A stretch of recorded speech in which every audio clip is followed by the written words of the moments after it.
Hello everybody, it's me, Flip from Waspwood Nerds, and today I'm going to talk to you guys about Ecchi. Ecchi is the weird kind of anime that's borderline hentai and really strange.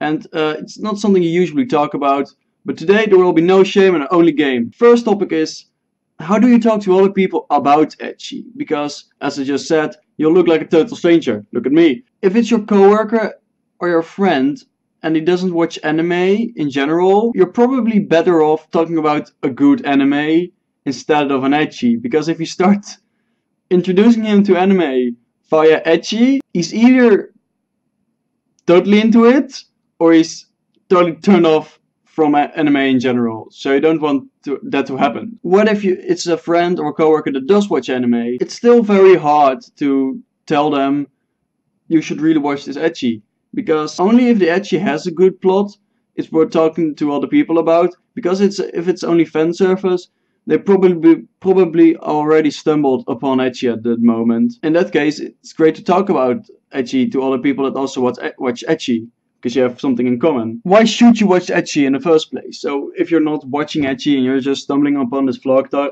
watching a strange person talking about ecchi, I'm now going to try to convince you to watch ecchi. The reason I mainly like to watch ecchi is to find these good ecchis that actually have a decent plot in the middle of all this garbage ecchi. The garbage ecchi is also fine, but it's like the McDonald's of anime. You like it, it's not something you take your first date to. Don't go on your first date to the McDonald's, because that's not really romantic and it's kind of shitty. So yeah, when you watch this gem of an ecchi that actually has a good plot, it feels like you're discovering this great lost gem in the middle of an oasis of a desert, and that feels amazing. Because when you watch Attack on Titan, for example, when you started watching it, you probably heard a lot of good things about it on the internet, and from that point onward, Attack on Titan can almost only disappoint you.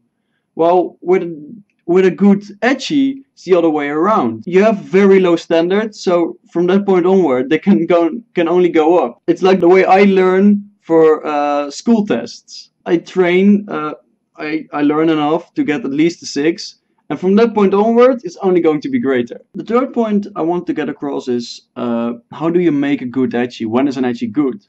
I think an ecchi is good when it's able to use both fan service and character development or a good story at the same time. So for example, if you as a series are trying to get a strong character across, you can't have that same character at the same time or shortly afterwards in a very vulnerable spot. It's really weird to put a strong character in a weak spot. Strong character, weak spot. These are two very different things. That's one thing that a lot of ecchis that try to have a good story trip over it. It's a mistake they make. Another one is not enough fan service, because you're still an ecchi. If you're not using a lot of fan service, you're just going to look like a standard series that